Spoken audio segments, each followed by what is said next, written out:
আমরা নবীকে ভালোবাসি। ওরে কোন নবী?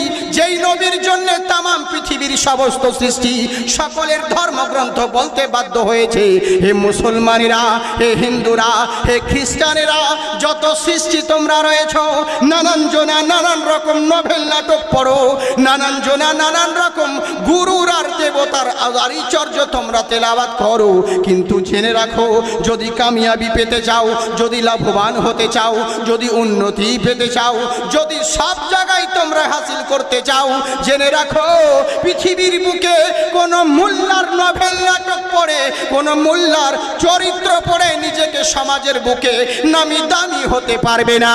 জেনে রাখো, যতক্ষণ পর্যন্ত তোমার চরিত্রে নবী মুস্তাফার আদর্শ না নিক্ষেপ হবে, জগতের মানুষ তোমাকে কোনোদিন প্রণাম করবে না।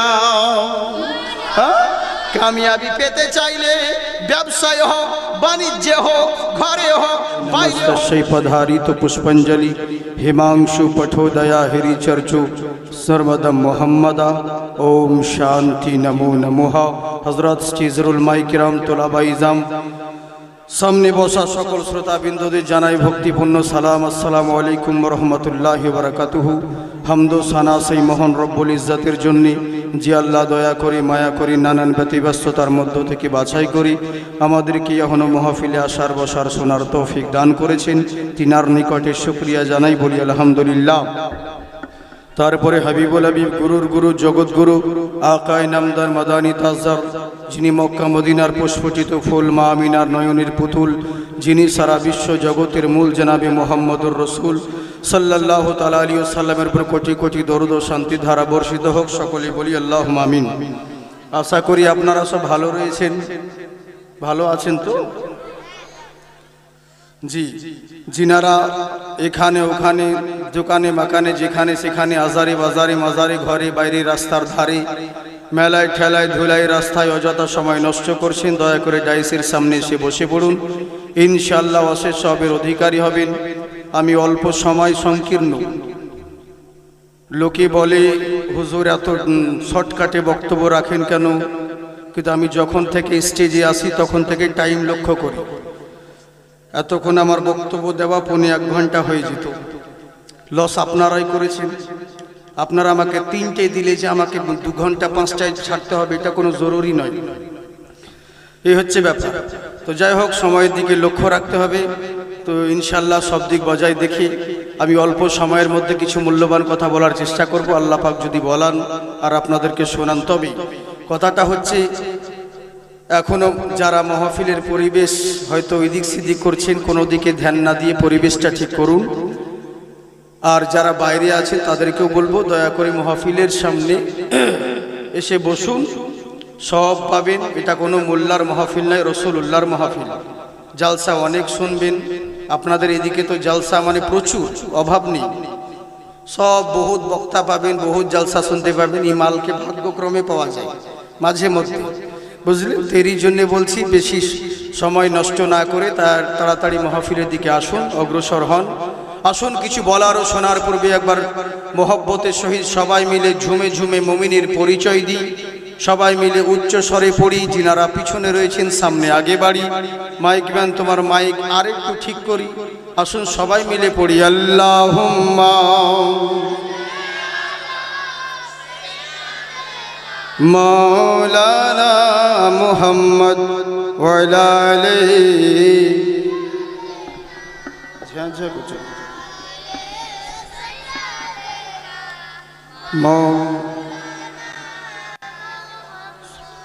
আমাদের सरवरे अंबिया दहरी में जिस घड़ी हो गई, मोहब्बत के साथ बोलिए सुभान अल्लाह। আমাদের सरवरे अंबिया दहरी में जिस घड़ी हो गई, আমাদের सरवरे अंबिया दहरी में जिस घड़ी हो गई, আমাদের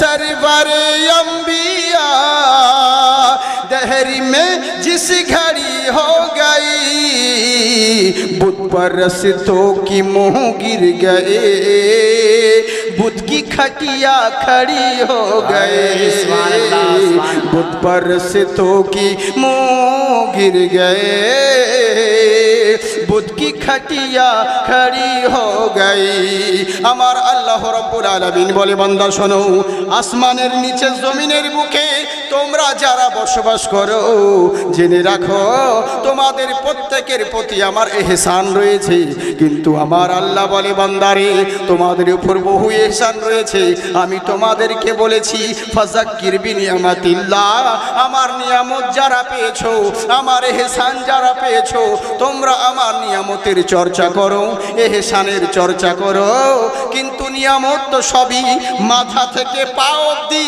যা কিছু দেখি আর না দেখি সবই আল্লাহর দেওয়া নিয়ামত কিন্তু কোন নিয়ামতের চর্চা করব যদি চোখের চর্চা করতে যাই তাহলে কানের করতে হবে কানের করতে গেলে পরে হাতের করতে হবে প্রত্যেকটা অঙ্গের যদি চর্চা করি কেমন করে হবে অথচ আল্লাহ বলে বান্দারে যদি কোনো বান্দা আমার নিয়ামতের চর্চা করতে যাই সার জিন্দেগি চলে যাবে কখনো আমার একটা নিয়ামতের চর্চা করে শোধ করতে পারবে না আল্লাহর নিয়ামতের একটা কখনো প্রশংসা শুকরিয়া করে শেষ করতে পারবে না বলে কেমন করে কোনো একটা বান্দা আমাকে আমি যে দিয়েছি তাদেরকে নিয়ামত তাই আমার নিয়ামতের শুকরিয়া আদায় করার জন্যে একটা শুকরিয়া করার জন্যে আমার দরবারে সেজদা করবে সেজদা যখন করবে ও তো চলেছিল একটা নিয়ামতের শুকরিয়া করতে ওর উপরে আরো ডবল নিয়ামত চড়ে গেল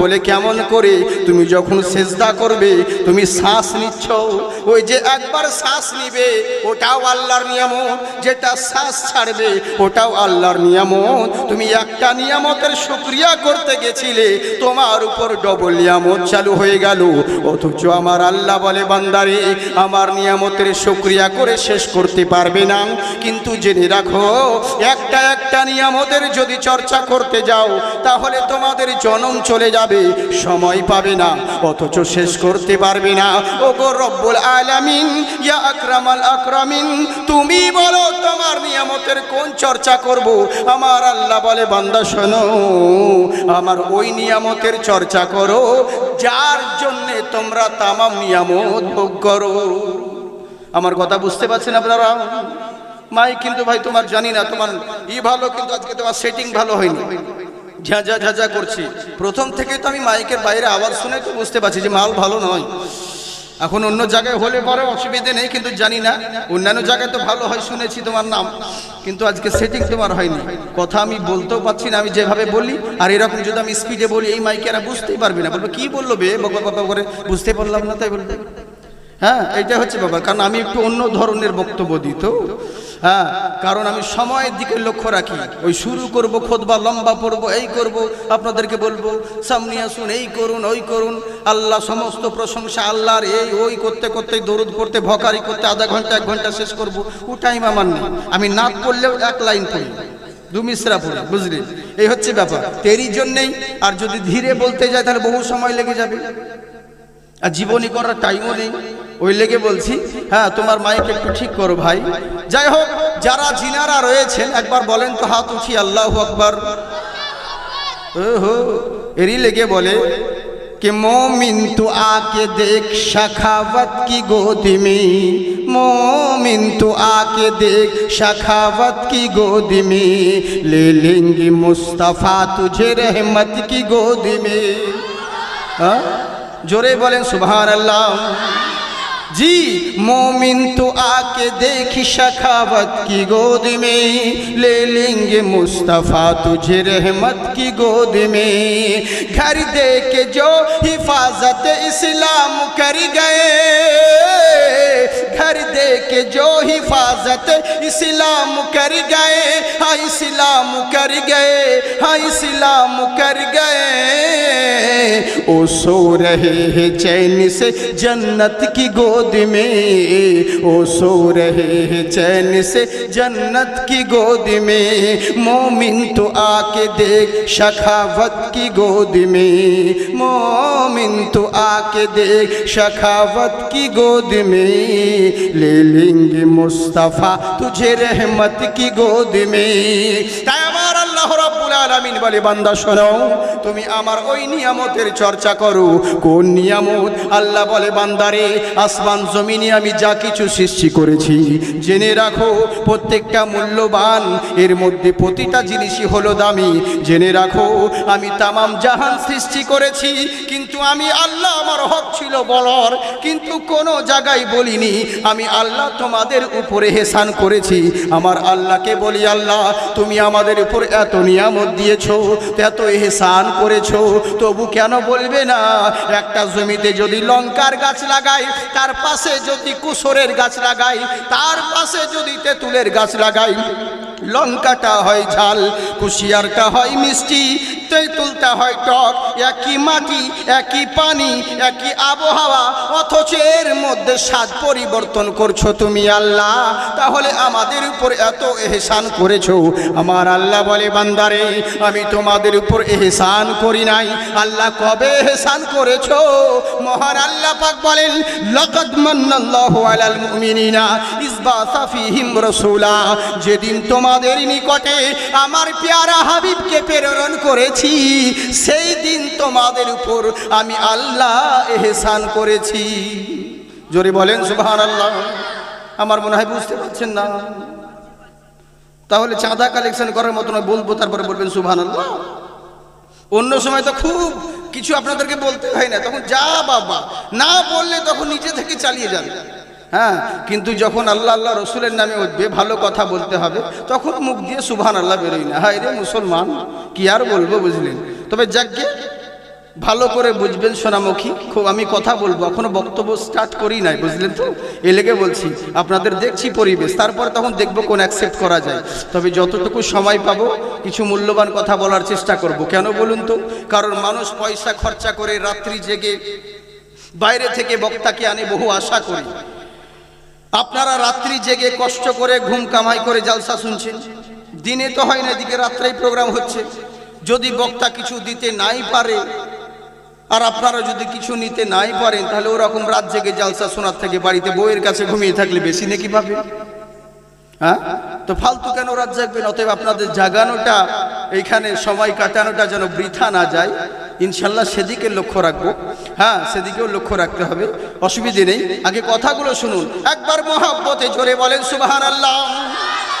আল্লাহ কি বলেন, বান্দারে নবীকে তোমাদের উপর প্রেরণ করেছি, আমি তোমাদের উপর এহসান করেছি, তাই ওই নবী হলো আমার সব থেকে বড় নিয়ামত। তুমি একটা একটা করে নিয়ামতের যদি চর্চা করতে লাগো, কিয়ামত চলে আসবে, শেষ করতে পারবে না।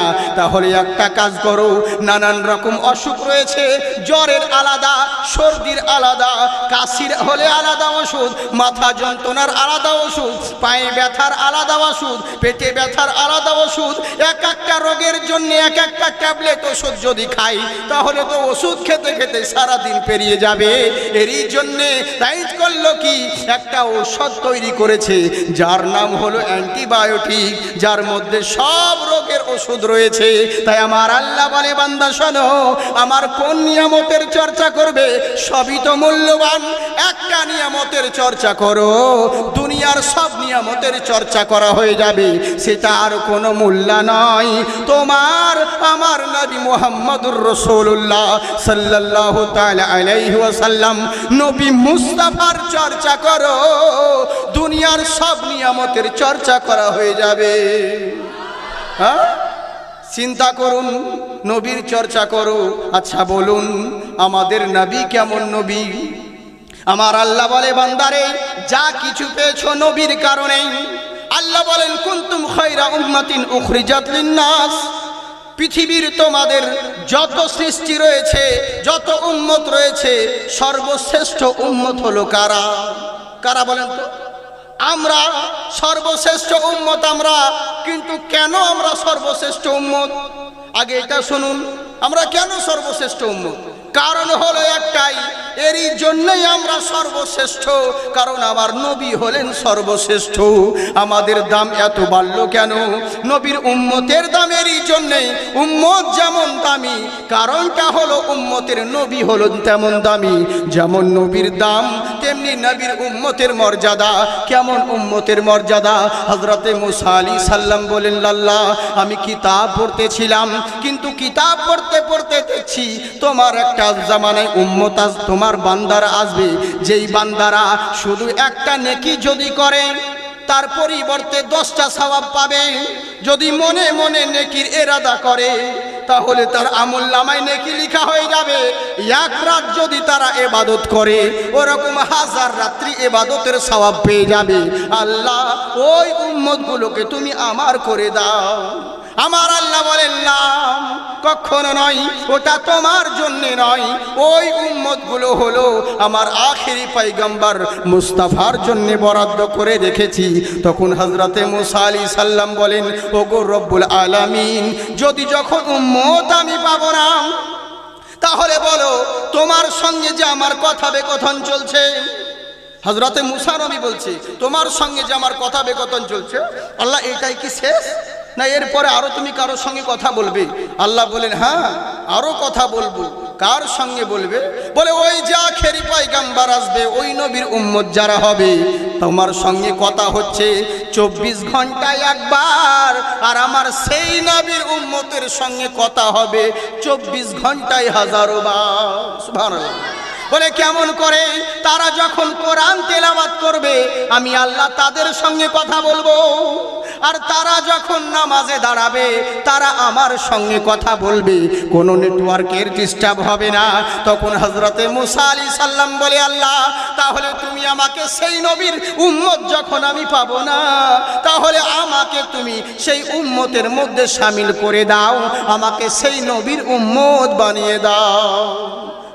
তাহলে চিন্তা করুন, না চাওয়াতে না বলাতে আমার আল্লাহ রাব্বুল আলামিন আমাদেরকে সেই বিশ্ব নবীর উম্মত করে পাঠিয়েছেন। এর জন্য খুশি না বেজার? খুশি তো? বাবা, হ্যাঁ জি মাশাআল্লাহ। এবার আমাদেরকে জানতে হবে, খুশি যখন আমরা নবীকে পেয়ে, খুশি তো বটেই, নবীকে পেয়ে আমরা খুশি, নিশ্চয় খুশি হতে হবে। তো যেই নবীর কারণে আমাদের এত দাম, এত মর্যাদা, এত শান, সেই নবীকে আমাদের ভালোবাসা দরকার না দরকার নাই? দরকার কি না? তাহলে আমরা যতজন আছি আমরা সবাই কি নবীকে ভালোবাসি? সত্যি বাসা সবাই হাত উঠাচ্ছি না জি? মানে কিছু গোলমাল আছে মনে হয়। কারা কারা নবীকে ভালোবাসেন হাত উঠান। সবাই উঠিয়েছে বলে আমরা নবীকে ভালোবাসি। কিন্তু আচ্ছা বলুন, মুখে বলছেন যে আমরা নবীকে ভালোবাসি, আসলে কে ভালোবাসা বলে? আর আমরা যে মুখে দাবি করছি নবীকে ভালোবাসি, সত্যি কি বুকে হাত দিয়ে বলেন আমরা কি নবীকে ভালোবাসতে পেরেছি? যাকে ভালোবাসবো তার কথাও মানবো, তাই তো? এটাই তো নিয়ম, যাকে ভালোবাসবো তার কথাও মানবো। কিন্তু আমরা আফসোস, মুখে শুধু বললাম। যত দুনিয়াতে যত ফেরকার মানুষ আছে সবাই বলে আমরা নবীকে ভালোবাসি, কিন্তু নবীর আখলাক, নবীর আদর্শ আমাদের মধ্যে কাউরির এক বিন্দু পরিমাণ নাই। নাম আছে ভালো ভালো নাম, মোহাম্মদ সেলিম, মোহাম্মদ জাকির, মোহাম্মদ আনিস, মোহাম্মদ সাবির, কত নাম, নামের আগে মোহাম্মদ, কিন্তু ওর জীবনে দেখবেন নবী মুস্তাফার নামের এক বিন্দুও তার আদর্শ নেই। বুঝলেন? শুধু নাম কে বাঁচতে। আমি তো অনেক জায়গায় বলেছিলাম বা বলি, আমরা শুধু নামের মুসলমান। বুঝলেন তো? আমরা শুধু নাম কে বাঁচতে মুসলমান। চোখে দেখতে পাই না কিন্তু নাম ভালো, নজর আলী। ভালো কথা কোনোদিন মুখ দিয়ে বেরোই না, নাম কিন্তু আদর আলী। যার বাপ কোনোদিন সোনা চোখে দেখে নাই তার নাম সোনালী। যার রূপের কোনো বাহার নেই তার নাম রূপালী। যার গায়ের গন্ধে 1 মিনিট পাশে বসে কেউ থাকতে পারে না তার নাম আতর আলী। রাত 10টার পরে কুকুরের ভয়ে বেরোই না, নাম তার বাহাদুর আলী। বুঝলেন? এই তো হচ্ছে ব্যাপার। আমরা নামের মুসলমান কিন্তু কাজের কিচ্ছু নয়। আসলেই কি নবীকে ভালোবাসি? কাকে ভালোবাসা বলে চিন্তা করে দেখুন। আমরাও তো নবীকে ভালোবাসি, কিন্তু সাহাবায়ে কেরামরাও নবীকে ভালোবেসেছেন, কিন্তু আমাদের আর তিনাদের মধ্যে তফাৎ কি? আগেই বলি বাপজিরা, আপনারা আমার কথা বুঝতে পারছেন তো? মাইকের আওয়াজের কারণে আমার এমনিতে তো গলার অবস্থা সেরকম ঠান্ডার কারণে, কিন্তু তারপরে মাইকে যদি আপনাদের অসুবিধে হয় এই জন্য বলছি, জিজ্ঞেস করে নিচ্ছি, প্রবলেম হয় না তো আপনাদের? চলে যাবে, চলছে তো? হ্যাঁ, ভালো করে বুঝেন, তবে ভুল বুঝবেন না। মা বোন তোমরা ভালো করে শোনো, বেশি ভুল তোমরাই বুঝো আর তোমরাই বেল লাগাও। এর লেগে বলছি সোনামুখী, তোমরা একটু ভালো করে বুঝো, কারণ যত ঝামেলা তোমাদেরকে নিয়েই। আমি কোন জালসায় বাংলাদেশে বলেছিলাম যে মা বোন তোমরা একটু হায়া লজ্জা করো, লজ্জা শরম করো। আল হায়া নিসফুল ঈমান, যাদের লজ্জা আছে তাদের ঈমান আছে। রাস্তা দিয়ে চলছে মেয়ে ছেলে, এত বলছে মাইকে, কোনো ব্যাপার নেই, শুনতে পাই না। বক্তা যাচ্ছে তাও কোনো সাড়া শব্দ নাই। যখন পাশ কেটে লেগে যাচ্ছে তখন মলবি টিরি, বক্তা টিরি বলছে, কেন তোর হুঁশ না? আবার ওরাই বলবে কেমন মলবি লোয়া, একটু গলা খাকড় যায় না, কিছু বলে না কেন? মলবি কি মাইক নিয়ে ঘুরবে যে সতর্ক? হ্যাঁ, রাস্তা দিয়ে এখন বক্তা যাচ্ছে, সরো তোমরা হটো, কেন তোর হুঁশ নেই? এই হচ্ছে ব্যাপার, বুঝলেন? কি আর বলবো? তো আমি বলেছি তোমরা হায়া লজ্জা করো, শরম করো। যার লজ্জা আছে তার ঈমান আছে, যার লজ্জা নাই তার ঈমান নাই। জালসার পরে বলছে হুজুর আমার ঈমান আছে। বলে কেমন ঈমান বোন তোমার? বলে আপনি যে বললেন যার লজ্জা শরম আছে তার ঈমান আছে, তো আমার খুব ঈমান, আমার খুব লজ্জা, আমার লজ্জা আছে। বলে কেমন লজ্জা তোমার? বলে আমাকে বোরখা পড়তে খুব লজ্জা লাগে, খুব শরম লাগে বোরখা পড়তে। আসলে বলুন ও কি ঈমানি লজ্জা না শয়তানি লজ্জা? তো শয়তানি লজ্জা। বা তোরা তো ভালোই বুঝ রে। হ্যাঁ, ওরা না বলু, তোরা চিল্লাস খালি, শুধু শুধু চিল্লাবি, তাও জানবে যে হ্যাঁ চলছে প্রোগ্রাম। হ্যাঁ, তা বলে বাংলাদেশের মতন তালকানা হচ্ছে না, সব কিছুতে ঠিক বলে দিস না, তাহলে হবে। হ্যাঁ, এমন সমস্যা জানেন, বক্তাও যেমন আনাড়ি শ্রোতা, বলে বলে শেষ মানে এত বললাম আমি, কিন্তু তবু শুধরাতে পারলাম না, সব কিছুতে ঠিক। বক্তা বলছে আপনাদের এখানে আসছিলাম, আমার গাড়িতে কুকুরে মুতে দিল, পাবলিক বলছে ঠিক, বুঝলেন? বক্তা স্টেজে বলছে মা বোন তোমরা বেগুন খাবা না, বেগুনে অ্যালার্জি আছে, অ্যালার্জি আছে, বেগুন খাবা না কেউ, বেগুন খেলে চুলকানি হবে। পাবলিককে জিজ্ঞেস করছে বলেন ঠিক না বে ঠিক? পাবলিক বলছে ঠিক। ওর পরে প্রধান বক্তা স্টেজে উঠেছে, ও এসে বলছে বেগুন যার মধ্যে আছে অগণিত গুণ, আল্লাহর নিয়ামত আছে, খেতে হবে, বেগুন খাবেন, বেগুন খাওয়া উপকার আছে, নেকি আছে, বলেন ঠিক না বে ঠিক? পাবলিক বলছে ঠিক, মানে সবই ঠিক। ওরকম তাল কানা হচ্ছে না, তোরা বুঝে ভালো তালে বলে।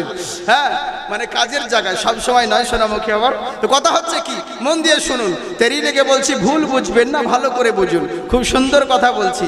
আমরা সবাই মুখে দাবি করি নবীকে ভালোবাসি, কিন্তু ভালো যে বাসি আসলে কি ভালোবাসি না মুখে বলছি?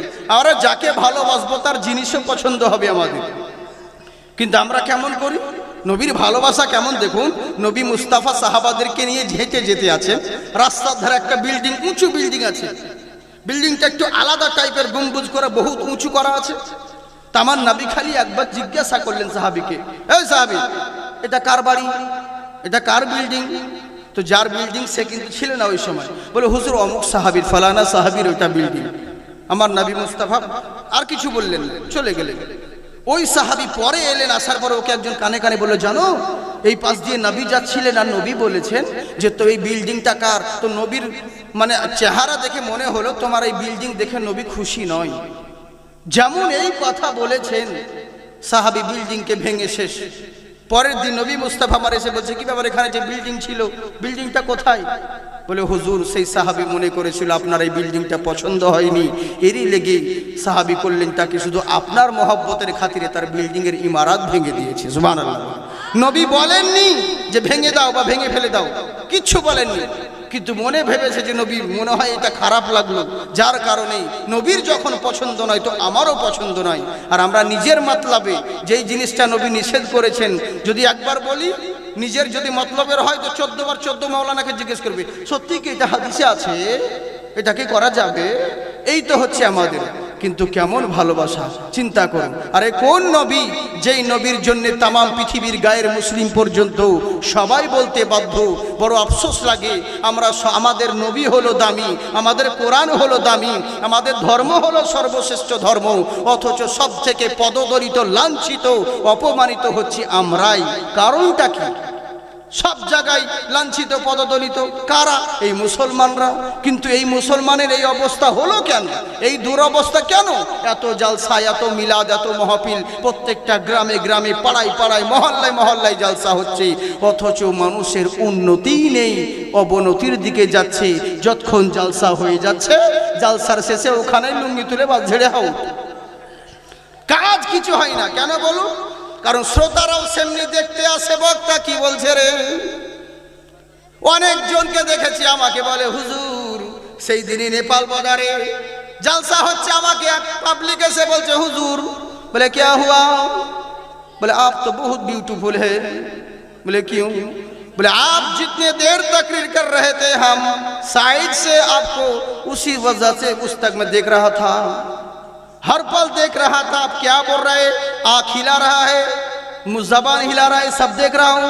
मैंने पूछा क्या बोल रहा था मैं, बोलिए। बोले वो सब याद नहीं, सिर्फ मैं आपको देख रहा था। बोले क्यों? बोले किसी ने तो कहा था जालिम के चेहरे को देखना ही तो इबादत है। বুঝলেন? মানে কি বলেছি ওগুলো মনে নাই, কিন্তু ফতোয়া দিয়ে দিলে আমাকে, আলিমের চেহারা দেখলেও তো মানে নেকি পাওয়া যায়। বাহ, মানে আসল জিনিসের দিকে ধাক দিল না। ওই যে মৌলবীতে জালসাই বলেছে, আমার বহুত পুরাতন কথা, যে পাগড়ি পরে নামাজ পড়লে 70 গুণ নেকি পাবে বেশি। রাত সারা রাত জালসা হয়েছে, ফজরের টাইম ঘুম মানে শুনতে পায় না আজান, এবার দৌড়িয়ে মসজিদ গিয়েছে, মসজিদ গিয়ে দেখছে জামাত আরম্ভ, মাথায় হাত দিয়ে চিন্তা করছে, আমি তো পাগড়ি আনি নাই, তো কি করব? যদি জামাত ধরতে যাই তাহলে পাগড়ি পরে যে জামাতের থেকে 70 গুণ সওয়াব বেশি, ওটা পাবো না, আর সওয়াব নিতে গেলে জামাত পাবো না। এই চিন্তা করতে করতে জামাত শেষ, যে যার নামাজ পড়ে বাড়ি চলে গেছে। ই দেখছে কেউ কোথাও নেই, তাড়াতাড়ি মসজিদের ভিতরে ঢুকে পরনের লুঙ্গি খুলে মাথায় চলে গেছে। আর এদিকে ইমাম সাহেব দেখে নিয়েছে, ইমাম বলছে, ভাই এই কোন বেসাইজা নামাজি, এর তো কোনো সাইজ নাই নামাজের, একে তো লোকমা দিতেই হবে। ইমাম সাহেব থাকতে না পেরে ওর পাছায় একবার, ভাই তোর লুঙ্গি কোথায়? বলে দেখছেন না মাথায়। বলে তোর লুঙ্গি মাথায় কেন গেল? বলে জালসা যে আপনি যে বললেন পাগড়ি পরে নামাজ পড়লে 70 গুণ নেকি বেশি। বলে আবে গাধা, তোর পাগড়ি পরা সুন্নাত, নিচে ঢাকা যে ফরজ, ওদিকে খেয়াল নেই, তো আসল জিনিসগুলো দেখছে না। বুঝলেন তো?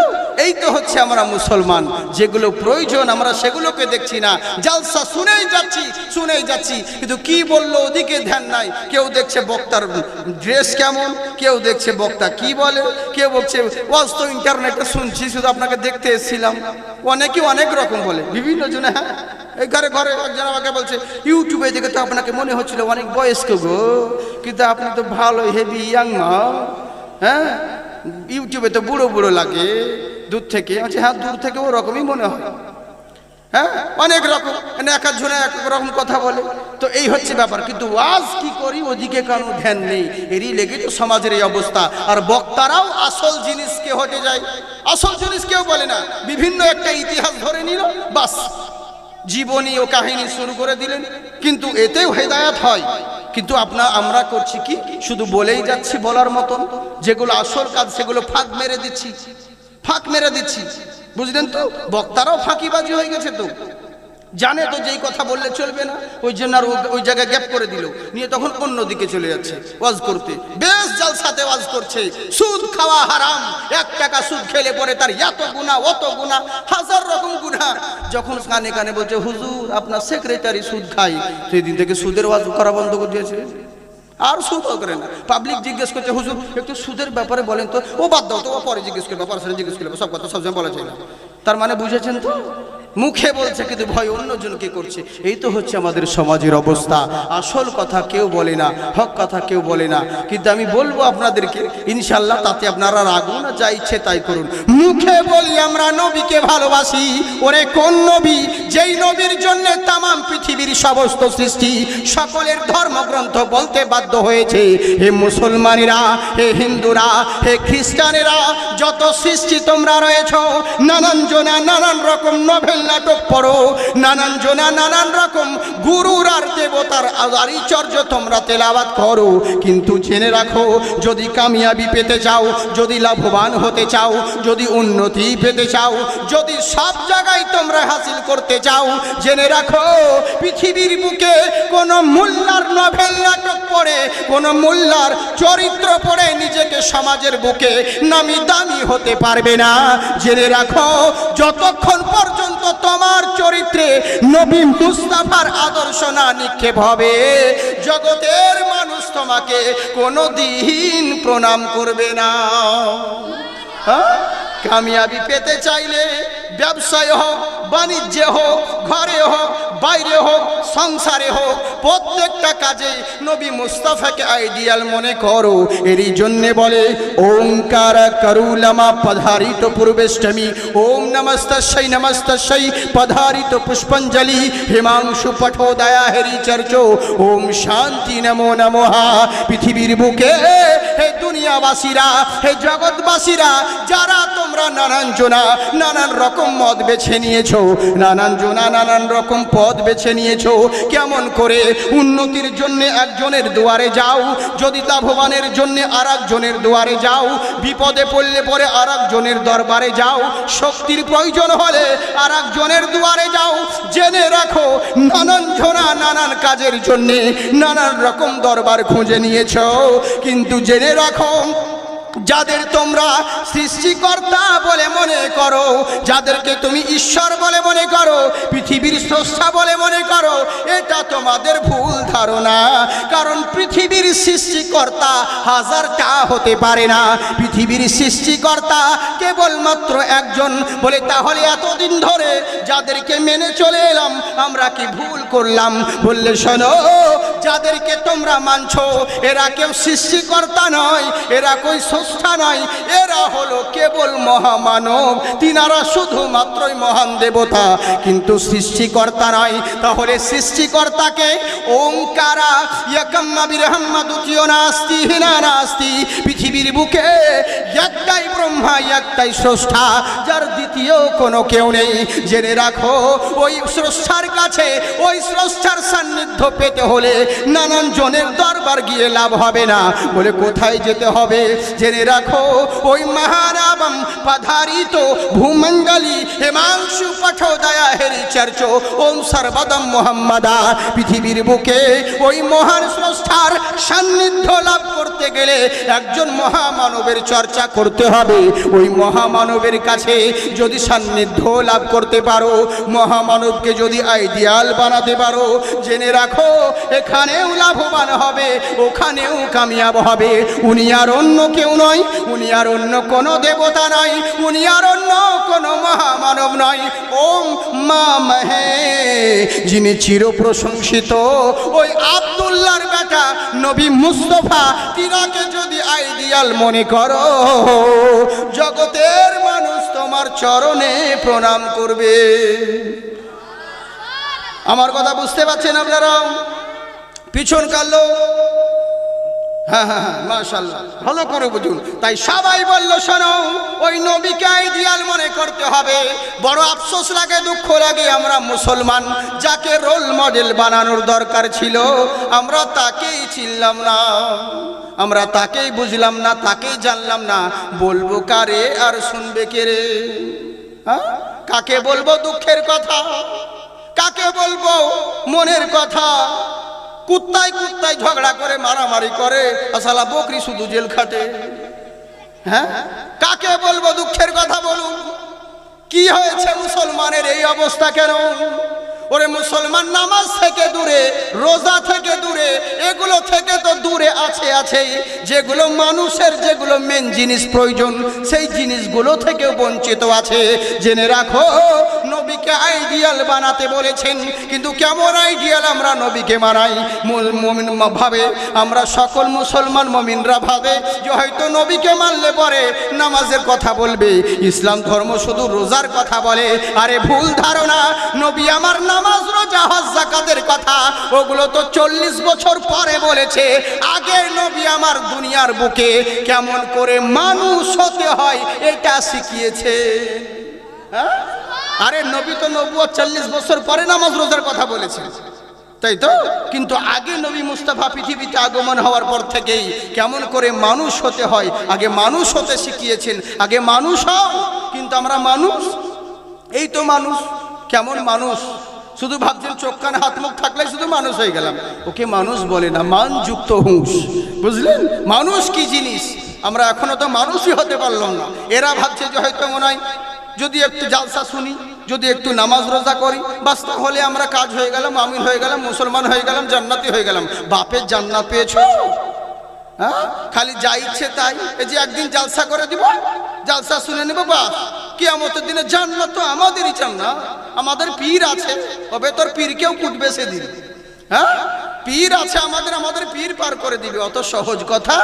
হ্যাঁ, কিয়ামতের দিনে আল্লাহকে বলবে, আল্লাহ যখন জিজ্ঞাসা করবে, আল্লাহকে বলবে, আল্লাহ কত নম্বর পাবো? সেদিন তোমাকে নম্বর দিবে। ধরুন আমার এই গ্রামটার নাম কি যে বলে গেলাম, পাল্লুতলা না? হ্যাঁ, তোরা বল কর রে। হ্যাঁ, তো তোরা জোরে বলবি। তো পাল্লুতলা, তো পাল্লুতলার মুসলমান ধরুন একজন করলো কি, স্কুলে গিয়েছে, স্কুলে গিয়ে বলছে স্যার, মানে যেদিন রেজাল্ট হবে সেদিনকে বলছে স্যার কত নম্বর পাবো? লিস্টে তো আমার নাম নেই, আমি কত নম্বর পাবো? বলে বাংলা পরীক্ষা দিয়েছি, বলে না। বলে ইংরেজি, না। বলে অঙ্ক, ম্যাথমেটিক্স, বলে স্যার সেদিন আঙুলে ব্যথা করছিল, আসেনি স্কুল। বলে তাই নাকি? বলে বিজ্ঞান, বলে সেদিনকে মাসি এসেছিল ঘরে, তো ওই জন্য আসতে পারিনি।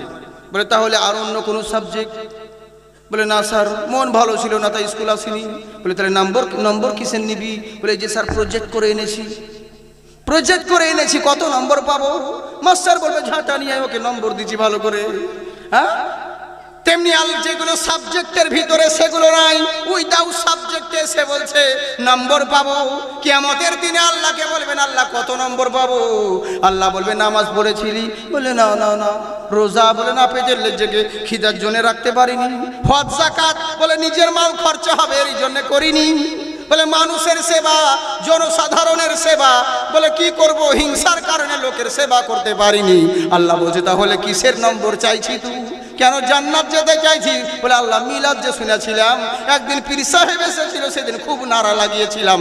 আল্লাহ ফেরেশতাদেরকে বলবে আর গর্দন ধর আর জাহান্নামে ডুবার, বল আর কত নম্বর লিবি? হ্যাঁ, বাটাম তো খাওনি, সব কিছুতে ফাজলামু পেয়েছ। হ্যাঁ, যেগুলো সাবজেক্টের ভিতরে সেই জিনিসগুলো তোমাদের মধ্যে নেই। উইদাউট সাবজেক্ট নিয়ে বলছো জান্নাত পেয়ে যাবো। জান্নাত তো বাবা তোমার বাবা পেয়েছো। ফেরেশতারা বলবে শুধু একবার আয়, কি শাখা শিখবো সেদিন বুঝিস। হ্যাঁ, এই তো হচ্ছে আমাদের অবস্থা মুসলমানের। কাকে বলবো? আমাদের চরিত্রের মধ্যে আমাদের আখলাক দেখো। আজকে মুসলমান সব থেকে বড় দুঃখ লাগে, ভাইয়ে ভাইয়ে সালাম পর্যন্ত করে না।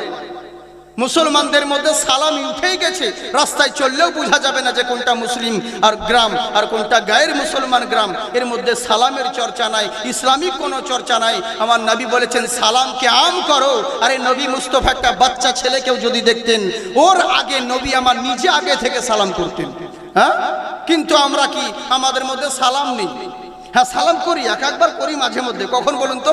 যখন বিয়ে জামাই দেখতে আসে তখন একবার সালাম করি, শ্বশুর বাড়ি শ্বশুর শাশুড়িকে সালাম করি, কিন্তু আসল জায়গায় সালাম করি না। নিজের বাবা মাকেও করি না, ভাইদেরকেও করি না, বিবিদেরকেও নয়। স্বামী বিবিকে সালাম করবে, বিবি সালামকে করবে। আমাদের মুসলমানের ঘর পরিবারকে দেখলেও মনে হয় না যেটা মুসলমানের পরিবার না হিন্দুর পরিবার। তাহলে রহমত আসবে কোথা থেকে, বরকত আসবে কোথা থেকে? সালাম দিতে লজ্জা লাগে। অন্যদিকে তো খুব সালাম, কিন্তু মুসলমান কাকে বলবো? দুঃখের বিষয় এখনো অনেক মানুষ সালামই জানে না। মুসলমানরা অনেকেই এখনো সালাম জানে না। হ্যাঁ গো, বাস্তব কথা বলছি, অনেক মুসলমান সালাম জানে না। বহুত দিন আগে আমাদের বিয়ে হচ্ছে, একজনের বিয়ে হচ্ছে, বুঝেছেন তো? ওকে শুনেছে যে মেয়েরা দেখতে আসবে, মেয়ের বাপরা ছেলেকে জামাইকে। তো জামাই বলছে হবে আমাকে যে দেখতে আসবে, তো তোদের তো বিয়ে হয়েছে, তো কি বলতে হয়? বলে কিচ্ছু নয়, শুধু দুবার সালে মালকি দিবি, একবার উঠার টাইমে একবার বসার টাইমে। বলে তার মানে? বলে তুই যখন দেখতে আসবে, তুই বসবি যখন, তখন একবার সালাম দিবি, আসসালামু আলাইকুম। তোর নাম টাম জিজ্ঞেস করবে, কি করো, বায়োডাটা জিজ্ঞেস করবে। উঠার সময় একবার আসসালামু আলাইকুম বলে দিবি, বাস দুবার। আর কি করতে হবে? বা কিছুই নয়। এই আসসালামু আলাইকুম তাকে 9 দিন ধরে মুখস্থ করে, 9 দিন ধরে মুখস্থ করে। যেদিন ওকে দেখতে এসেছে মেয়ের কোণের মানে ঘর থেকে, সেই দিন ওর সাজতে কুজতে সালাম ভুলে গেছে, সালাম ভুলে গেছে। এবার এরা মেয়ের বাবারা বলছে কই গো জামাইকে নিয়ে আসুন, দেখি জামাইটাকে নিয়ে আসুন, বরকে নিয়ে আসুন। আসছে, আসার পরে দাঁড়িয়ে আছে। তো এরা বলছে বসো বাবা বসো, চেয়ারে বসো। ই কিন্তু বসতে চাই না, সালাম ভুলে গেছে। যে কি বলতে হয় বন্ধুদেরকে বলছে কি বলতে হয়, ইশারা করছে। বন্ধুরা শিখে দিচ্ছে আসসালামু আলাইকুম, আসসালামু আলাইকুম, এমনি করে শিখাচ্ছে। কিন্তু ও তো না ভুলে গেছে। তখন এরা তখন তাড়াতাড়ি করছে বাবা বসো বসো, দাঁড়িয়ে আছো কেন? বলে আপনাদেরকে বিসমিল্লাহ বলে বসে গেছে। এরা দেখছে যাকে আমাদের দিকে সালাম দেয়, এরা হয়তো প্রথমে বিসমিল্লাহ নতুন চালু করেছে মৌলবীরা, হয়তো বিসমিল্লাহ যাকে ভালো হলো, আচ্ছা বাবা নাম কি, বলো অমুক, সে কি করো, এই করো, কত টাকা বেতন, কত দূর পড়াশোনা করেছে, এটা সেটা জিজ্ঞেস করে, পরে 200 টাকা হাতে ধরিয়ে দিয়ে বলছে এবার উঠো বাবা, তোমার গার্জিয়ানের সঙ্গে কথা বলবো, তুমি যাও। ইয়ার উঠতে চাই না, বন্ধুরা বলছে হবে যাওয়ার টাইমে তো কমসে কম দে, এত মান সম্মান লাগছে, করে গোবরে হয়ে যাবে, যাওয়ার সময় তো দে সালামটা। উঠতে চাই না বলে বাবা উঠো, বন্ধুদের দিকে তাকাচ্ছে, কি কি কি কি কি কি কি বন্ধুরা ইশারা করছে আসসালামু আলাইকুম আসসালামু আলাইকুম, যখন অস্তে পস্তে ওটাও মনে করতে পারলো না, তবে যে তোমাদেরকে আল্লাহু আকবার, বুঝলেন? এই তো হচ্ছে ব্যাপার। হাই রে মুসলমান, সালামও তো অনেকেই জানে না, হ্যাঁ অনেকেই জানে না। আবার যারা সালাম দেয় তারা বা স্ট্যান্ডার্ড সালাম, আসসালামু আলাইকুম আসসালামু আলাইকুম, বুঝলেন তো? ও যেমন সালাম দেবে ওকে ওরকম উত্তর দেবে, ওয়ালাইকুম ওয়ালাইকুম, ওরকমই করতে হবে। এই তো হচ্ছে আমাদের সালাম। হ্যাঁ, সালামটাও তো শিখলাম না, তো কি শিখলাম এতদিন ধরে? জালসা শুনে, মিলাদ শুনে মুসলমান হয়ে কি করলেন? এত জালসা করে নিজের পরিবারের মধ্যে এখনো তো সালামটাই চালু করতে পারেননি, তার কি চালু করবেন? কি শুরু করবেন? কি শিখলেন? বড় দুঃখ লাগে। মুসলমান, তোমার আদর্শ, তোমার আখলা কেমন হবে? তোমাকে দেখে অন্যরা শিক্ষা নিবে, যাহারে এই হচ্ছে মুসলমান, তবেই তো তোমার আদর্শ দেখে অন্যরা শিক্ষা নিবে আর মুসলমান হবে। আর তোমরা চাইছো কি যে আমরা কিছুই জানি না আর তোমাদের ছেলেরা আল্লাহর ওলি হবে? এটা কখনো ভাবো? ইটের ফার্মা যদি টেরা হয়, ইট কি ভালো হবে? টেরাই হবে। ফার্মা যদি ভালো হয়, ইট ভালো হবে। যদি কোম্পানি ভালো হয়, প্রোডাক্ট ভালো হবে। কোম্পানি যদি খারাপ হয়, প্রোডাক্ট ভালো করার আশা করে নাই। তাই জেনে রাখো মুসলমান, বাবা মা যদি ভালো হয়, ওর সন্তান ভালো হবে। বাবা মা যদি গোলমাল হয়, ওর ছেলে কি করে আল্লাহর ওলি হবে? আমার আগে মৌলানা আব্দুল জব্বার সাহেব বলছিলেন খুব সুন্দর কথা গৌসে পাকের শানের ব্যাপারে। আমি আপনাদেরকে বলি, গৌসে পাকের শান, গৌসে পাকের মান মহান আল্লাহ বুলন্দ করেছেন, মর্যাদা এত দিয়েছেন, কিন্তু কি বলবো গৌস পাকের শান? ওরে ওই গৌসে পাকের যে এত বড় শান, এত বড় মর্যাদা, কিন্তু একবার ভেবে দেখেছেন গৌসে পাক যেই মায়ের গর্ভে ছিলেন, যেই বাবার অরুষে ছিলেন, তিনাদের আখলাক কেমন ছিল? একবার ইতিহাস পড়েছেন? তাদের আদর্শ কত শুনেছেন তো, কিন্তু ভুলে গেছেন তাদের আখলাক কত সুন্দর ছিল। আহারে, আমরাও তো মুসলমান, তারাও তো মুসলমান, কিন্তু তাদের আদর্শ আর আমাদের আদর্শ দুটোই কি কখনো নয়। 10 থেকে 12 বছর বয়স হযরতে আবু সালেহ মুসা জঙ্গি, পিরান পীর দস্তগীরের আব্বা জানের নাম কি বলেন? গৌস পাকের আব্বা জানের নাম কি? আবু সালেহ মুসা জঙ্গি। আবুল মানে হচ্ছে পিতা, সালেহ মানে হচ্ছে সত্যের পিতা। মুসা শব্দের অর্থ হলো পানিতে ভেসে আসা। জঙ্গি মানে হচ্ছে যিনি নফসের সঙ্গে জেহাদ করে। মন বলছে আজকে জালসা শুনবো, আবার আপনার বলছে না না না আজকে চল সিরিয়াল দেখবো, আবার আপনি বলছেন না না এখন বাড়িতে গিয়ে ঘুমাইগা, আবার নাফস আপনার বলছে না সারা রাত্রি জলসা শুনবো তারপরে বাড়ি যাব। এই যে নাফসের সঙ্গে জেহাদ করা, একে বলা হয় জঙ্গি। যিনি সত্যের পিতা সব সময় নাফসের সঙ্গে জেহাদ করতেন। বয়স কেবল মাত্র 10 থেকে 12 বছর বয়স। নদীর ধারে আরাম করতে আছেন, নদীর মনোরম বাতাস খেতে আছে। আপনারা জানেন বড় বড় রাজা বাদশাদের মহলগুলো এগুলো গড়ে থাকে ভালো ভালো নদীর কিনারাতে, সাগরের কিনারায়। তাই এবার করলো কি, নদীর মনোরম বাতাস খাওয়ার জন্যে যেমনই নদীর ধারে বসে রয়েছে, কোনোদিন কিচ্ছু খেত না, কাউরির কাছেও কিচ্ছু চাইতেন না। কেউ দিলে পরে উনি আহার করতেন, পান করতেন, কিন্তু বেশিরভাগ সময়টাই নদীর পানি দিয়ে সেহরি করতেন, নদীর পানি দিয়ে ইফতার আরম্ভ করতেন। সুবহানাল্লাহ বলেন। জি জি। এবার করলো কি, নদীর পানি দিয়ে হঠাৎ করে বসে আছেন, সকাল বেলায় একটা ফল ভেসে আসছিল।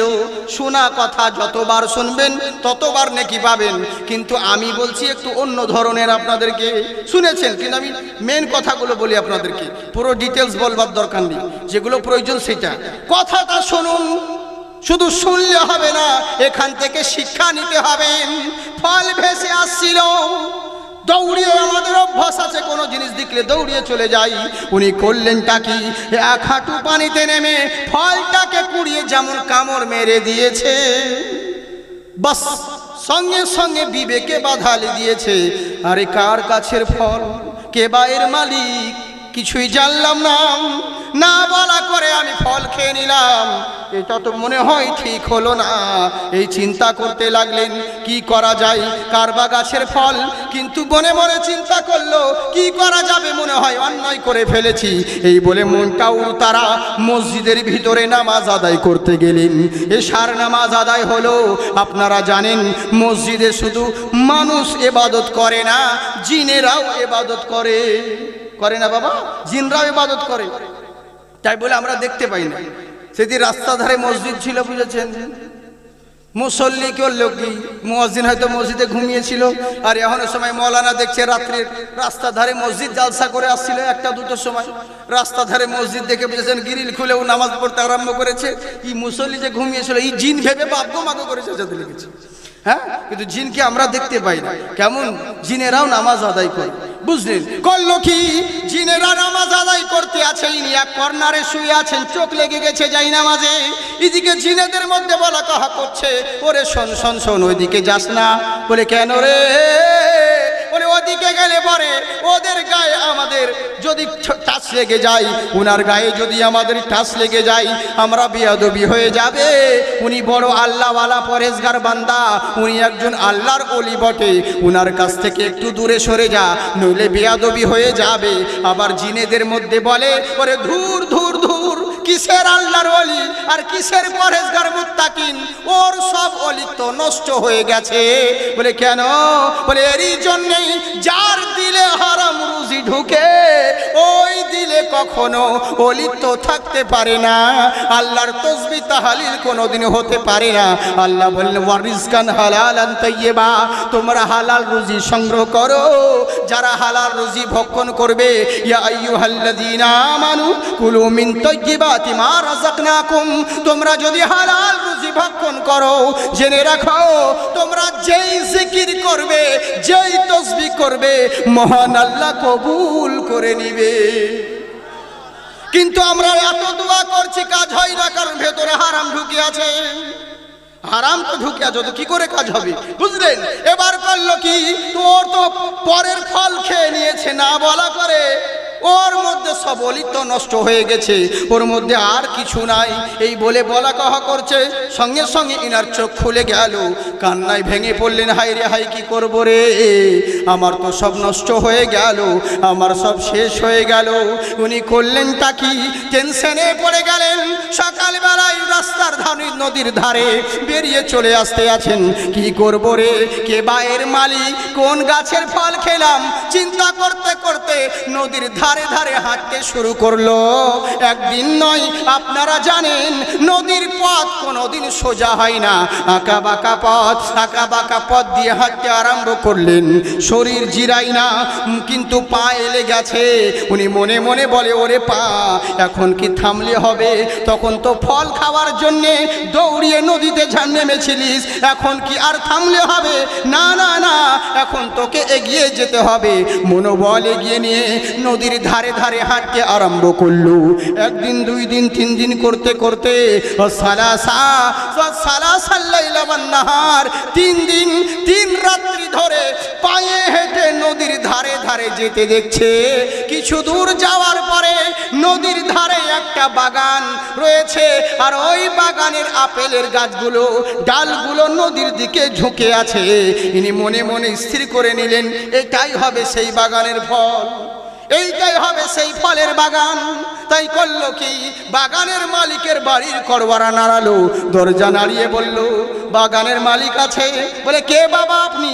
বলে আমি বহু দূর থেকে এসেছি, মুসাফির মানুষ। বলে কি দরকার? বলে মালিকের সঙ্গে কথা আছে। বলে এখন উনি ঘুমোচ্ছেন, জোহরের সময় তোমার সঙ্গে কথা হবে। জোহরের নামাজ হয়ে গেল, নামাজ পড়ে সব যেতে আছেন, ইনি দাঁড়িয়ে আছেন মুসাফা করার জন্যে। সালাম করে মুসাফা করলেন, মুসাফা করতেই উনি বললেন, কে বাবা তুমি? তোমাকে তো কোনো দিন দেখিনি, এখানকার তো মনে হচ্ছে না। বলে সাদ্দাক্তা হুজুর, ঠিকই বলেছেন আপনি, আমি এই জায়গার নই, আমার বাড়ি অনেক দূরে। বলে কি মনে করে এখানে তুমি এসেছো? বলে হুজুর আর বলবেন না, এই বাগানের মালিক কি আপনি? বলে হ্যাঁ, এই বাগানের মালিক আমি। তাতে কি হয়েছে বলো? বলে হুজুর, আপনার এই বাগানদের একটা ফল ভেসে যাচ্ছিল, আমি অমুক দূরে ছিলাম ক্ষুধার্ত অবস্থায়, আপনার ফল আমি খেয়ে নিয়েছিলাম। হুজুর, আমি আপনার ফল খেয়েছি, আপনাকে না বলা করে খেয়েছি, আমি অন্যায় করেছি, নফসের সঙ্গে জুলুম করেছি। এরই জন্যে, কারণ আল্লাহ বলেন, এক হচ্ছে হকুল্লাহ, এক হচ্ছে হকুকুল ইবাদ। আল্লাহর হক যদি নষ্ট করো, ওয়াগাফিরিজ যাম ওয়া কাবিরিত তওব, আল্লাহর কাছে তওবা করো, আমার আল্লাহ মার্জনাকারী, আল্লাহ ক্ষমা প্রদানকারী। বান্দার হক যদি নষ্ট করো, যতক্ষণ বান্দা ক্ষমা করবে না, কখনো ক্ষমা তুমি পাবে না। তাই হুজুর, আমি আপনার ফল খেয়েছি, আমি অন্যায় করেছি, এরই জন্য হুজুর 3 দিন 3 রাত্রি পায়ে হেঁটে আমি আপনার দরবারে এসেছি, সেই ফলের ক্ষমার জন্য। আপনি আমাকে ক্ষমা করে দিন। কৃষাণ কিন্তু লাঙল চিনে, হ্যাঁ, কৃষাণ লাঙল চিনে, বুঝতে পারলেন? উনি বলছে আপনি আমাকে ক্ষমা করে দিন। মালিক বুঝে নিল, রে তো সাধারণ ছেলে নয়। কত মানুষ আমার বাগানের ফল খেয়ে চলে যায়, পেরে নিয়ে যায়, কতজন কুড়িয়ে খায়, কেউ ক্ষমা চাইতে আসে না। এলো কেন? এ কোনো সাধারণ ছেলে নয়, একে যত্ন করতে হবে, যত্ন করলে একটা রত্ন বেনে যাবে। বলে বাবা ঠিক আছে, এত দূর থেকে তুমি যখন এসেছো, আমার ফল যখন খেয়েছো, নফসের সঙ্গে অন্যায় যখন করেছো, তুমি ক্ষমা চাইতে এসেছো, আমি তোমাকে ক্ষমা দিয়ে দিব। কিন্তু ক্ষমা পেলেই তুমি বাড়ি চলে যাবে, বিনিময়ে আমি কি পাবো? তোমাকে তো ক্ষমা দিলে তুমি চলে যাবে বাড়ি, কিন্তু তার আমার কি লাভ হবে? আমি কি পাবো? বলে তা তো জানি না। বলে শোনো বাবা, যদি সত্যিকারের ক্ষমা নিতে চাও, আমার বাগানে একটা গাছ লাগিয়ে দাও, যেই দিন ওই গাছে ফল ধরবে, সেদিন তুমি ক্ষমা চাওয়ার উপযুক্ত হবে। যতদিন ফল ধরবে না, তুমি ক্ষমা পাওয়ার উপযুক্ত হবে না। আমি আপনি হলে কি করতাম? ওর কপালে খুঁজ বেড়াই বাড়ি দিয়ে পালাতাম। হ্যাঁ, চলবে? ক্ষমা চাইতে এসেছে, আর ক্ষমা, একটা ক্ষমা চাইতে এসেছে, আবার তেল বেঁধে গেছে। এরই জন্যেই তো বাবা আমরা কত কি করি, কত মানুষের সঙ্গে কত কি অন্যায় করি, জুলুম করি, অত্যাচার করি, বুঝলেন? যা ইচ্ছে তাই করি, কিন্তু আমাদের আদর্শ, এরই জন্য তো আমাদের কোনো ইতিহাস নেই। কি বলবো, আজকাল মুসলমানদের যুবকদেরকে দেখে আপনি বুঝতেই পারবেন না, এত দেশে এখন অভাব পড়েছে। আমি ভাবতে পারিনি আমরা যে এত অভাব পড়বে দেশে। হাই রে হাই, এত দেশে অভাব। চেহারা দেখলে মনে হয় সবাই ভালো ঘরের ছেলে, কিন্তু পোশাক আশাক দেখে মনে হয় এত গরিব ফাটিচারের ছেলে। সব জায়গায় ফাটা ফুটো তো জামা প্যান্ট, এত অভাব পড়েছে দেশে, বুঝলেন? এত গরিব। তার থেকে মুসলমান যে কত গরিব, জুম্মার দিন মসজিদে গেলে বুঝতে পারবেন। 1 টাকা 2 টাকার কয়েন খটর খটর খটর কটোতে, বুঝলেন? এই তো হচ্ছে ব্যাপার। হাই রে অভাব দেশে। কি দিন এলো বলেন তো? কাকে ফলো করার প্রয়োজন ছিল, আর আমরা কাকে ফলো করছি? মুসলমানের কি এই দুরবস্থা হতো? কখনো নয়। আল্লাহ বলেন, ওয়ালা তাহিনু ওয়ালা তাহজানু ওয়া আনতুমুল আ'লাউনা ইন কুনতুম মুমিনিন। তোমাদের কোথাও ডর নাই, কোথাও ভয় নাই, তোমরাই সারবুলান, সব জায়গায় তোমরাই জয়ী হবে, শর্ত তোমাদেরকে মুমিন হতে হবে। কিন্তু আমরা মুমিন হতে পারলাম না। সব পেরেছি, কিন্তু মুমিন হতে পারিনি। দুঃখ লাগে, আফসোস লাগে। আমরা মানুষ, মুসলমানের আখলাক আদর্শ সব কিছুই আলাদা।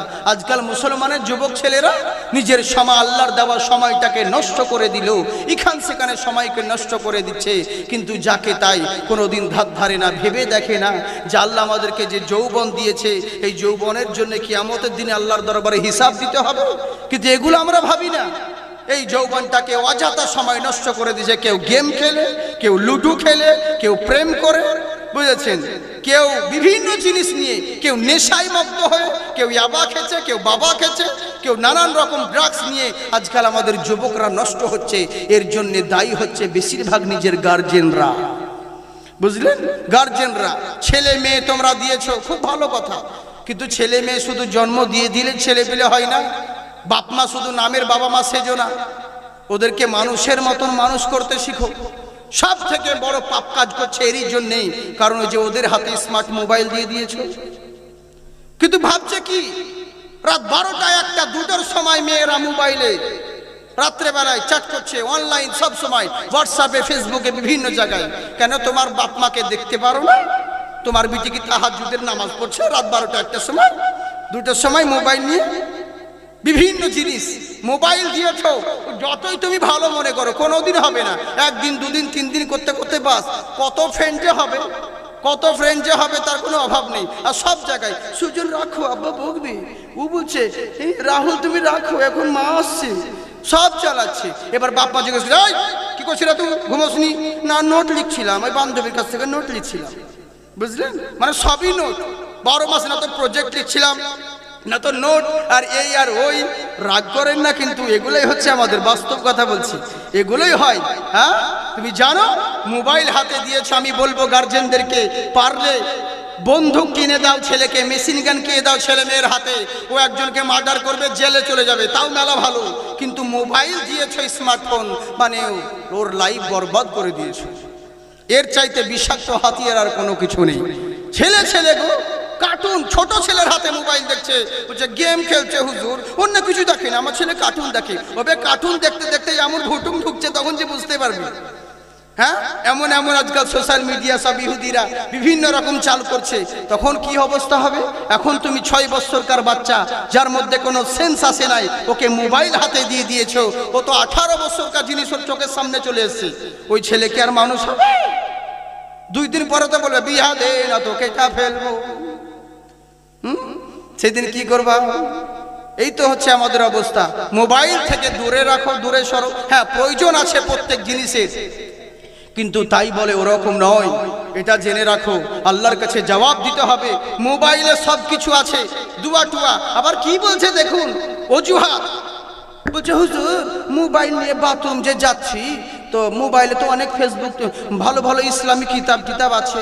ওদেরকে আমি একটা জালসায় বলেছিলাম যে মোবাইলে ভালো ভালো বুখারী শরীফ আছে, ভালো ভালো হাদিস আছে, ভালো ভালো কিতাব আছে, দোয়া আছে, ওগুলো তোমরা ডাউনলোড করে পড়তে পারো। তো না হুজুর পড়া যায় না। বলে কেন?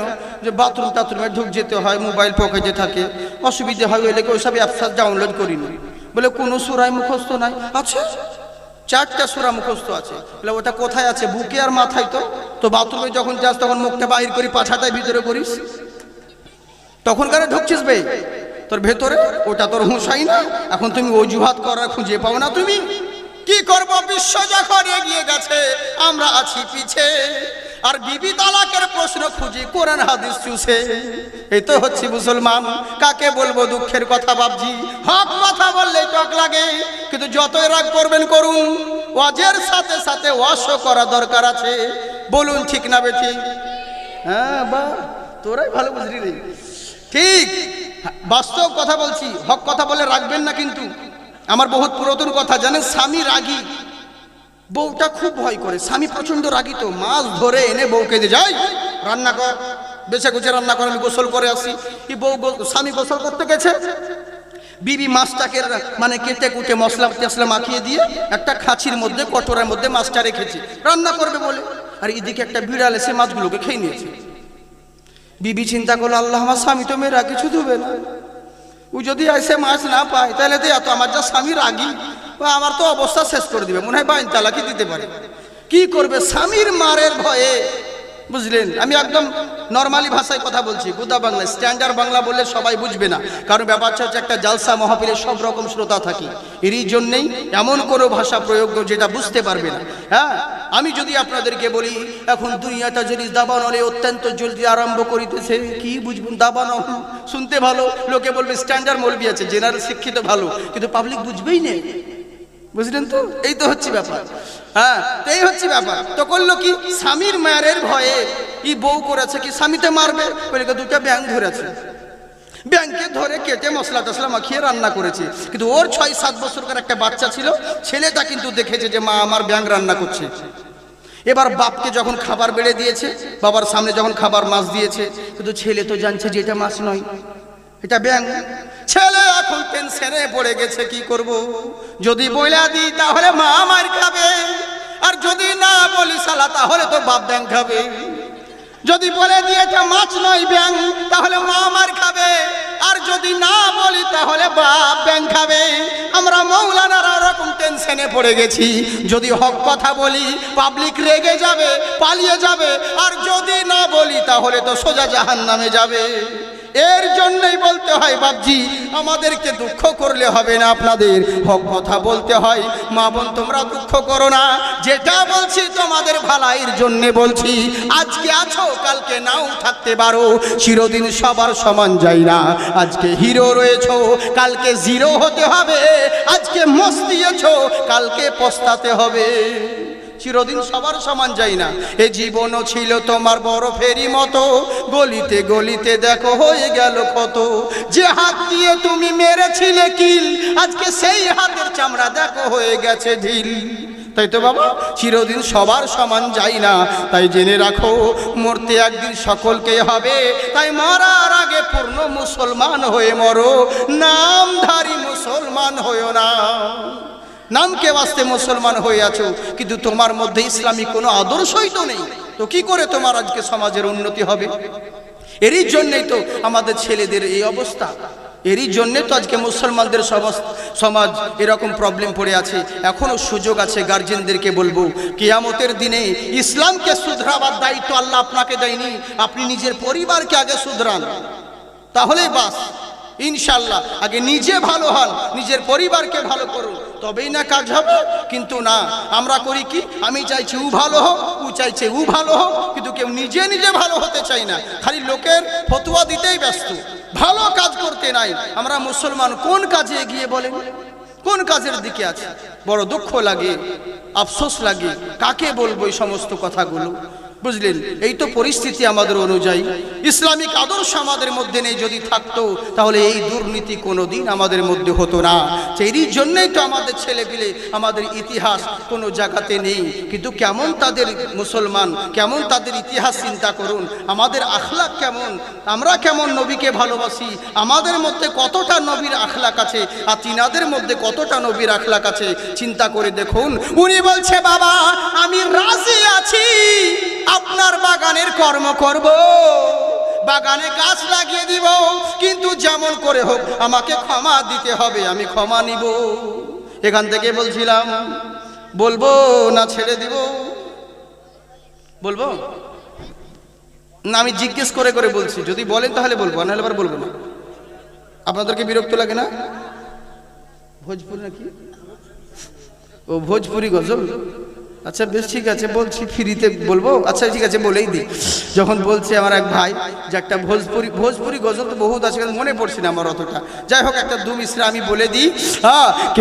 বগিয়া মাহ কোয়াল ঘুমে গায়ে মলহার হো, बगिया मह कोयल झूमे गाये मल्हार हो, बगिया मह कोयल घूमे, बगिया मह कोयल झूमे गाये मल्हार हो, अमुना के घरवा देखो ऐलन सरकार हो, अमुना के घरवा देखो ऐलन सरकार हो, बगिया महा कोयल झूमे गाए मल्हार हो। सुभान अल्लाह बोलें, পয়সা দিয়েন না, কিন্তু সুবহান আল্লাহ তো দেন। ওই নোটও দিবেন না, ভোটও না দিবেন না, কি করে হবে? চুপ করে বললে হয়। মোহাব্বতে হাত উঠিয়ে বলেন আল্লাহু আকবার। हाँ माशाल्लाह। की बोलছে দেখুন कि आबू जहल ना समझा रुतबा नबी का, आबू जहल ना समझा रुतबा नबी का, आबू जहल ना समझा, आबू जहल ना समझा रुतबा नबी मुट्ठी में कंकर पढ़ ले कलमा तो हार हो, मुट्ठी में कंकर पढ़ ले कलमा तो हार हो, बगिया महा कोयल घूमे गाए मल्हार हो। গাছ লাগাতে থাকে, ইনি প্রতিদিন গাছ লাগাতে থাকে, আর আব্দুল্লাহ সৌমি প্রতিদিন গাছটাকে নড়াতে থাকে। এর লাগানোর শেষ থাকে না, এর নড়িয়ে দেওয়ার শেষ থাকে না। কিন্তু লক্ষ্য করে দেখে ছেলেটা ফজরের নামাজ পড়ে কি না, জোহরের নামাজ পড়ে কি না, আসর মাগরিব এশার নামাজ আদায় করে কি না। এদিকে লক্ষ্য করে দেখে খালি মুসলমান, ইনি ফলো করে। হঠাৎ একদিন জুম্মার নামাজ আদায় করতে যাচ্ছে, আব্দুল্লাহ স্বামী তার বাদীকে বলল, বাদীরে একটা কাজ কর, ওই যে আবু সালে মুসা জঙ্গি নামাজ আদায় করতে যাচ্ছে, ওর কাপড়ে একটু নোংরা জিনিস লাগিয়ে দে। যেমন নোংরা জিনিস লাগিয়ে দেওয়া হলো, সঙ্গে সঙ্গে চোখ দেখিয়ে বলছে, আমি নামাজ পড়তে যাবো, তুমি আমার গায়ে নোংরা জিনিস লাগিয়ে দিলে, এরকম কথা বললে। বাদীকে জিজ্ঞাসা করছে, বাদী খবর কি? বলে হুজুর চোখ দেখিয়েছে।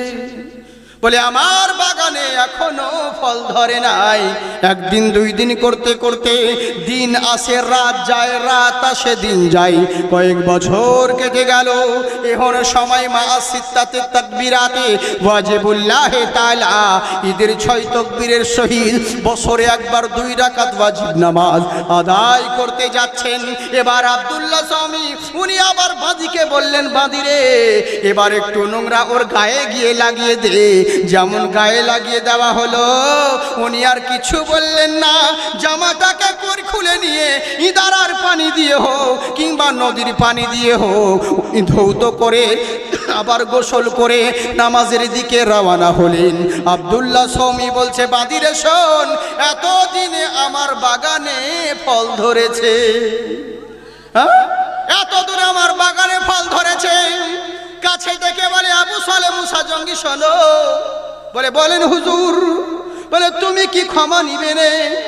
বলে হ্যাঁ ক্ষমা তো নিব হুজুর, ক্ষমা নেওয়ার জন্য তো এতদিন ধরে আছি বাগানে কর্ম করছি। বলে ক্ষমা নিতে চাও? বলে হ্যাঁ হুজুর, আপনি কি ক্ষমা দিবেন? বলে আমি যদি তোমাকে ক্ষমা দিয়ে দিই, তুমি ক্ষমা নিয়ে ঘর চলে যাবে, বিনিময়ে আমি কি পাবো বলো? আবার ওই একই কথা। বলে হুজুর সে তো জানি না। বলে বাবা শোনো, সত্যিকারের যদি ক্ষমা নিতে চাও আমাকে বাবা ঋণ মুক্ত করে দাও। বলে কিসের ঋণ? তা তো বুঝলাম না।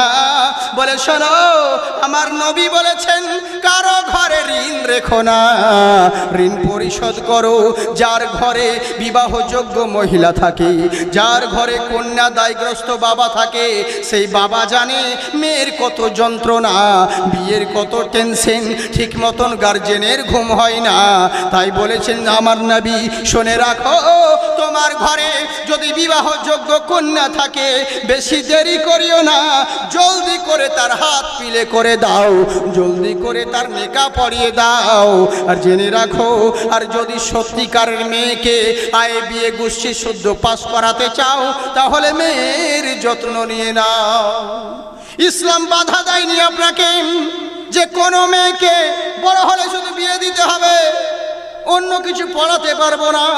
আপনার মেয়েকে ডাক্তার, ইঞ্জিনিয়ার, ব্যারিস্টার সব করতে পারেন, ইসলাম কাউকে বাধা দেয় নাই। কিন্তু একটা শর্ত। বলে কি? ফলের বাগান যেমন লাগিয়েছো, ফলের বাগান যেমন চাষ করেছো তেমনি শক্ত করে বেড়া দিও, নইলে পরের ছাগলে বকরিতে এসে তোমার বাগানটাকে মুড়ো করে দিয়ে চলে যাবে। তেমনি মেয়ে জন্ম দিয়েছো, মেয়েকে আয়ে বিয়ে গোষ্ঠী শুদ্ধ পাড়াও, ইসলাম বাধা দেয়নি, কিন্তু মেয়ের যত্ন নিও। যদি তোমার সত্যিকারের মেয়ে বিবাহর যোগ্য হয়ে থাকে বেশি দেরি করিও না, তাড়াতাড়ি বিবাহ দিয়ে দিও। তাই বাবারে, আমার ঘরে একটা মেয়ে রয়েছে, আমি সেই মেয়ের বিয়ের জন্য কত জায়গায়, নানান জায়গায় নানান রকম পাত্র খুঁজে বেড়ালাম, কোনো ছেলে আমার মনে ধরেনি। তাই বাবা, তোমাকে আমার মনে ধরেছে, তোমাকে আমার ভালো লেগেছে, আমি চাই তুমি আমার মেয়েকে বিয়ে করো, নইলে এখান থেকে কেটে পড়ো। কি করবে বলো? আহারে, উনি টেনশনে পড়ে গেলেন, কি করব? বিয়ে করতে বলেছে, কিন্তু আমার নবী যে সূরা নিসায় বলেন, তুমি যাকে বিয়ে করবে আগে তাকে ভালো করে দেখে নাও, যদি সত্যিকারের তোমার নয়ন জুড়ে যায় তারপর তাকে বিয়ের প্রস্তাব দাও। তাহলে হুজুর আমি বিয়ে তো করব ঠিক আছে, কিন্তু আপনার মেয়েকে একবার দেখান, একবার মেয়েকে তো দেখি, বিয়ে করব। আরে এদিকে আমি বলতে লাগলাম, এটা তো বলার কথা ছিল না, বলবো না, ছেড়ে দেবো বলে, হ্যাঁ? আর ফাতিয়া ইয়াজদাহমের সময় চলছে, শুরু করেছেন বলেই দিই নাকি না? আপনারা যদি বলেন তবে। আমাকে একজন বলছিল কিছুক্ষণ কিছু কথা বলতে, হ্যাঁ, কিন্তু আমি বলি না, কারণ ইন্টারনেটে বহু, কিন্তু পাবলিকের দর্শকেরই তো অনুরোধের ওয়াজ করতে পারি না, কিন্তু আপনাদের কারণে আমাকে বলতে হয়, আর লোকে বলবে কি বে এত শুনেছিলাম, বুঝলেন তো? এই হচ্ছে ব্যাপার, কিন্তু তা নয়, যতবার শুনবেন নেকি পাবে। আপনাদের জন্য বলতে আছি, এখানে অনেক দূর দারাজ থেকে বহু ভাইরা এসেছে, এই যে ইউটিউবার মিয়ারা, আমি তোমাদেরকে বলবো তোমরা দিনের উদ্দেশ্যে কাজ করো, টাকাও পাবে, নেকিও পাবে, কিন্তু অন্য কিছু করো না সোনামুখী। কিন্তু আজকাল স্বার্থপর সব মানুষ, জানেন, যতক্ষণকার ততক্ষণ, ওই মানে ভিউয়ের জন্য মানুষ কত কিছু করে। ওই বলছে হুজুর জাকির হুজুর জিন্দাবাদ, জাকির হুজুর জিন্দাবাদ। দুদিন দেখছে জাকির হোসেন কেউ অমুক জায়গায় কোনো একটা, কোনো ওয়াহাবি হোক বা কোনো গैरमुकालिद হোক কিছু কথা বলেছে, ওটাকে নিয়ে এখানে নিজের চ্যানেল ছাড়ছে, জাকির হোসেন মুর্দাবাদ, জাকির হোসেন মুর্দাবাদ। ওই একই জিনিস দুদিন আগে ওই বললো জিন্দাবাদ, আবার দুদিন আগে ওই মুর্দাবাদ। আসলে কি জানেন, মানে যেমন অন্যদের ফিল্মি অ্যাক্টরদের যেমন কোনো ধর্ম হয় না, তেমনি কিছু কিছু আছে এদের কোনো জাতি নাই, এরা ভিউয়ের জন্য যা ইচ্ছে তাই করতে পারে, কিন্তু আল্লাহ লানত বর্ষিত হবে। সাদকায়ে জারিয়া যেমন কিছু কিছু পাপ আছে, ওগুলো করে গেলে পরে তুমি মরে যাবে, কিন্তু তোমার কবরে ওই গুনাহগুলো যতদিন থাকবে গুনাহগুলো পেতে থাকবে। কিছু কিছু নেকির কাজ এমন আছে, তুমি মরে যাবে কিন্তু তোমার কবরে নেকি পৌঁছাতে থাকবে, কিন্তু এরা বোঝে না, মানুষ বুঝতেই চাইছে না কখন কার কি হয়। আল্লাহ আমাদেরকে হেদায়াত করুক। তো যাই হোক, কিছু কিছু জিনিস আছে কিন্তু দোষ করে বেহুদ্দা, মার খায় গোষ্ঠী শুদ্ধা, কিছুদিনের জন্য সবারই প্রবলেম। এই যে যারা ভাইরা এসেছে এরা বহু দূর থেকে কষ্ট করে মহব্বতে ভালোবাসার জন্য আসে। কেন? এরা ভালোবাসে, এরা ভালোবাসে বলে আসে। আমি আর কত নিষেধ করবো, আর নিষেধ করি না যে করো, করে ব্যাপার নেই, কারণ কিছু কিছু জিনিস দরকারও রয়েছে, কিন্তু কিছু কিছু জিনিস আবার প্রবলেমও হচ্ছে, এরই কারণে আমি করতে দিছিলাম না। কিন্তু এরা ভালোবাসার জন্যে দেখেন উত্তর দিনাজপুর থেকে এসছে, উত্তর দিনাজপুর থেকে এসে তারপরে তো হাবলা কাবলা বাবলা তাবলা, এই যে এদিকে মুথাবাড়ি আরো জোর দো, এদের বহুত আছে, বুঝেছেন? কি নাম করব সবাই, হ্যাঁ, মানে সবাইকে ভালো লাগে, আর এরই জন্যে ভালো লাগে কারণ আমি ওরা তো ওই সব আমাদেরই কম বেশি বয়সের, একটু হবে এদিক সেদিক উঁচু নিচু। তো যাই হোক, এরই লেগে ইনশাল্লাহ আমি দোয়া করি, আর সব সময় যারা ভালো কাজ করে আমি তাদের লেগে অন্তর থেকে দোয়া করি যে আল্লাহ তুমি যারা দিনের উদ্দেশ্যে ভালো কাজ করে তাদেরকে তুমি রক্ষা করো, তাদের হেফাজত করো, আর যারা বেহুরমতি করে তাদেরকে ধ্বংস করো। ওরকম না থাকার চাইতে না থাকা অনেক ভালো, বুঝলেন তো? এই হচ্ছে ব্যাপার। তো যাকে অনেক দূর থেকে এসেছেন অনেক মানুষ ভালোবাসার খাতিরে, ভালোবাসার জন্যে, কিন্তু কি বলবো আপনাদেরকে, এরই জন্যে আমাদের অবস্থা হচ্ছে কি, আমাদের যে সমস্ত যুবক ছেলে মুসলমানদের যে অবস্থা, কিন্তু আমার কথাটা হচ্ছে